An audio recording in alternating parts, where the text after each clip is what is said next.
Olá para todos!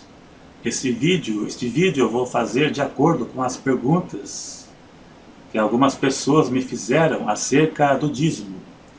5 verdades sobre o dízimo. Eu não sou contra quem dá o dízimo.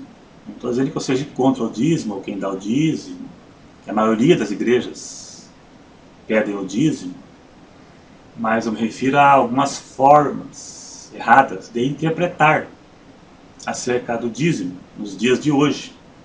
Coisas que a gente cresceu ouvindo e muitas vezes de maneira errada. Não é como a Bíblia ensina. Então essa resposta que eu vou dar aqui é de acordo com perguntas que me fizeram. A primeira é: o dízimo é válido para os dias de hoje? Não é.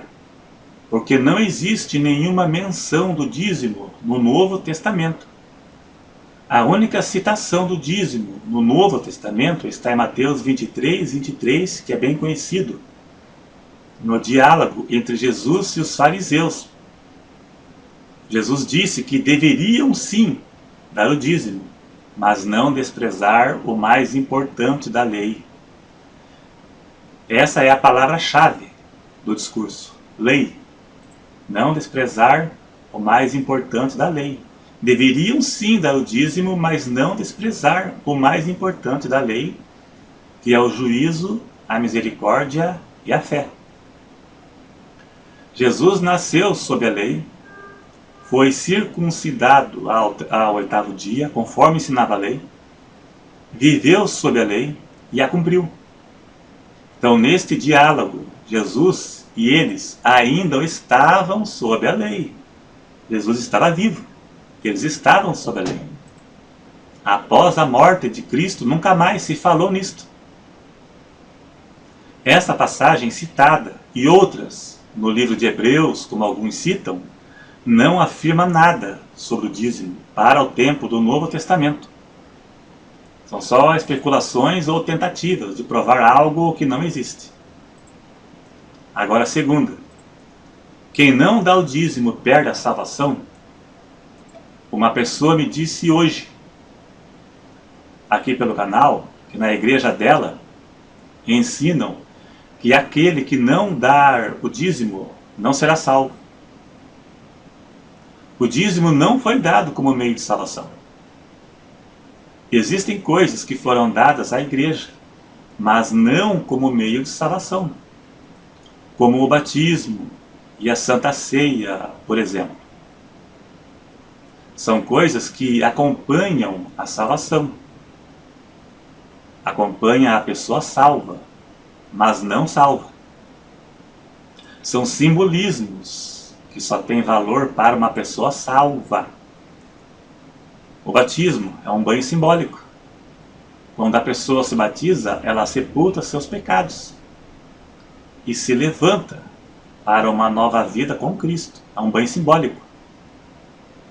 A ceia do Senhor é um memorial que nos lembra a morte de Cristo e o benefício da sua morte para a nossa salvação. São coisas que para um pecador não tem nenhum valor, nenhum. Podemos citar a própria lei, a lei de Moisés, a própria lei, que não foi dada como meio de salvação, mas para mostrar ao homem que ele era pecador e precisava de um Salvador, que era Jesus Cristo. Mas eles também foram salvos pela graça, pelo sangue de Cristo derramado na cruz, e não por sangue de animais, que era simbólico. Leia Hebreus capítulo 10, verso 4, onde diz que é impossível que sangue de touros e bodes removam pecados. O sangue de animais era apenas simbólico, que simbolizava o sangue de Cristo, que seria derramado na cruz. Atos capítulo 15, verso 11, lá no discurso em Jerusalém que os apóstolos fizeram, eles disseram para aquele povo que estavam tentando introduzir coisas da lei na igreja da graça, na igreja do templo da graça. Então eles disseram que o povo do Antigo Testamento foram salvos pela graça, como nós. A salvação sempre foi pela graça. A lei apontava ao pecado. O único meio de salvação é pelo sacrifício de Cristo e o arrependimento do pecador. Ninguém será justificado por obras da lei ou comprar a salvação com dízimos, que era da lei.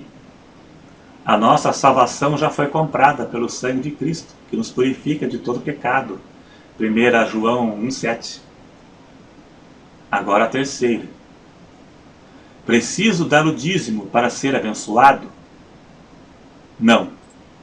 O que recebemos de Deus é pela graça, e não comprado. Não é por méritos, e muito menos comprado com dinheiro, ou em forma de barganha, como alguns ensinam por aí. Quanto mais eu der, mais Deus vai me abençoar. O que recebemos de Deus é pela fé e pela graça. Favor imerecido. Receber algo de Deus sem merecer. Pela bondade e misericórdia, e não por obras da lei. Por méritos, comprado. Um homem me disse hoje, aqui no canal, foi por esse intermédio que eu decidi fazer este vídeo. Então esse homem me disse que caiu naquela, que quanto mais eu der, mais Deus vai me dar. O resultado é que ele levou um baita prejuízo. Só depois que perdeu, que foi ver que foi enganado. Ele viu que foi enganado, só depois que perdeu. Motivaram ele a fazer barganha com Deus e se deu mal. Como muitos outros que me escrevem também se deram mal, e muitos outros que você pesquisar na internet você vai achar. Pessoas que deram o que tinham, em troca de um suposto milagre que nunca aconteceu.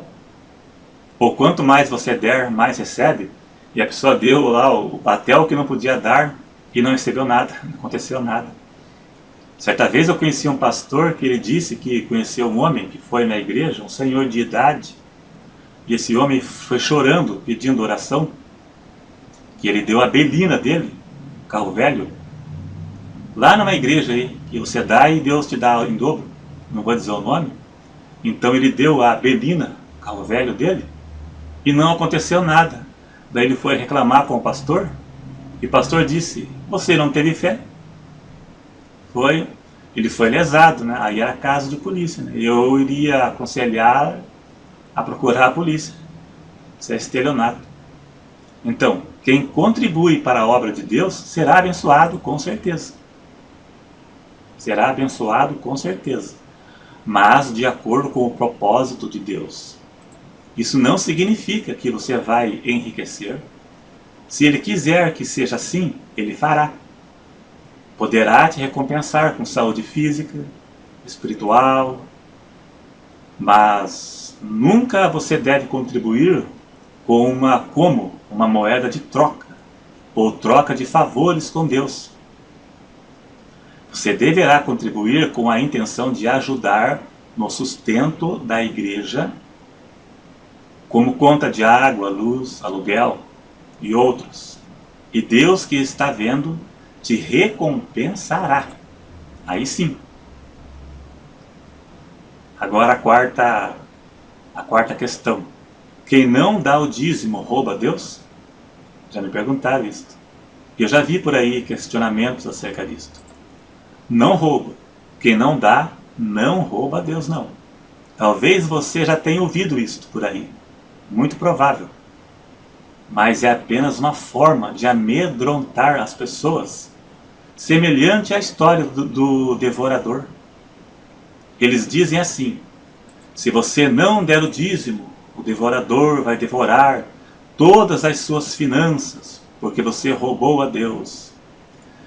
E muitas pessoas que perdem o emprego ou levam algum prejuízo pensam que foi o devorador. Mas não é não, porque aconteceu mesmo. Pensa que é o devorador que está devorando, devorou o seu emprego, mas não é não. O devorador não é nenhum demônio e nem um monstro, como muitos tentam passar esta imagem. Um pastor ou pregador que diz que é um demônio é porque não conhece a Bíblia ou usa isso como artimanha para amedrontar as pessoas, ou foi manipulado por líderes que os instrui a falarem isto. Eu sei muito bem que alguns têm meta a cumprir. Por isso são obrigados a usar estratégias como esta, para fazer com que as pessoas contribuam, motivar as pessoas a contribuir. Então, o devorador eram pragas, como as de gafanhotos que devoravam a lavoura daqueles que não davam o dízimo. No Antigo Testamento, Joel capítulo 1, lá cita as pragas que devoravam lavouras. Eu nunca vi uma pessoa que teve a lavoura destruída por gafanhotos ou por pragas porque não deu o dízimo. Nunca vi isso. Agora a quinta e última, né? Como podemos entender o dízimo? Como definir o dízimo para os dias? Os dias atuais, o Velho Testamento, antes da lei. Temos que avaliar a questão do dízimo antes da lei, na lei e nos dias de hoje. Antes da lei, não era dado como obrigação, mas como gratidão. Jacó fez um voto que se Deus o guardasse na sua viagem, ele daria o dízimo. Gênesis 28, verso 20 e 21. E já na lei era diferente. Era dado como obrigação. Quem não desse poderia ser castigado, inclusive com praga, as suas lavouras, com lavouras ruins e pragas. Então, no caso de Jacó não era da lei. E ele fez um voto. Na lei, não era como forma de voto, era como obrigação mesmo. Depois da lei, em nossos dias, essa ordenança não foi dada à igreja, foi fundada em Atos. Não foi. Na nova aliança, na dispensação da graça, que começou com os apóstolos e vivemos nos dias de hoje, até a volta de Cristo. Isso não foi dado a nós. Você não vai achar isto. A maneira correta de contribuir está em 2 Coríntios 9, verso 7. Lá Paulo diz: cada um contribua segundo propôs no seu coração, não com tristeza ou por necessidade, porque Deus ama o que dá com alegria. Deverá ser proporcional ao seu ganho, não deve tirar do seu sustento, deverá ser dado de boa vontade e não forçado ou de uma forma que a pessoa se sinta constrangida em não dar. Deverá saber o destino do dinheiro, para onde ele vai. Nos tempos dos apóstolos, o dinheiro ia para a igreja e para ajudar os necessitados. Os líderes não podem enriquecer com o dinheiro das doações e nem pode ser usado para pagar salários altos para pastores, como fazem por aí. Isso facilmente você acha na internet, só 2 minutos você encontra. No YouTube mesmo, só você olhar aqui, com 2 minutos você encontra pastores e bispos, apóstolos, ricos ou milionários, salários milionários, você acha assim. Então muitos sonham em ser pastor para ter um salário alto e viver tranquilo. A minha irmã, ela mora no interior do Paraná e ela diz que tem um homem lá de uma certa igreja e ele tem um mercado pequeno e o mercado está falindo, está fraco.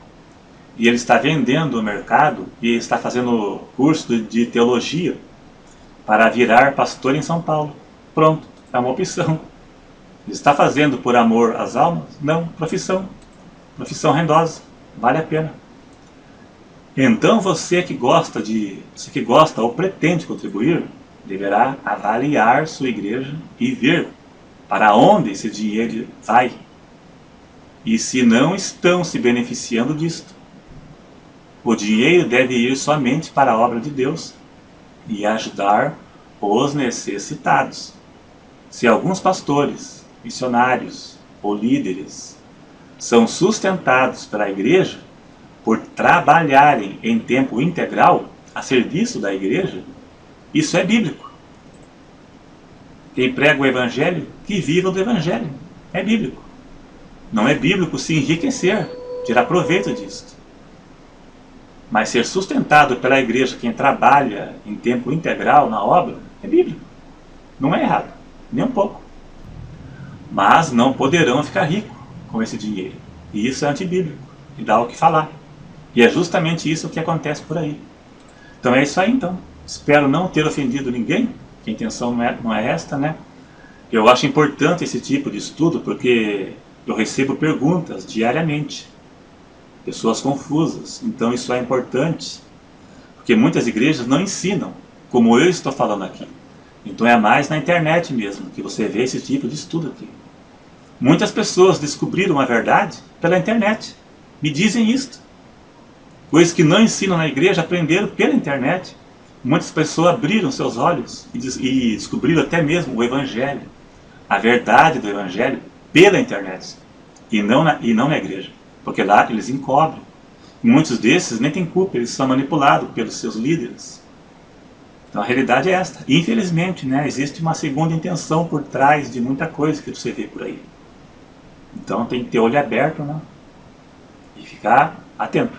Então é isso aí então. Muito obrigado e até.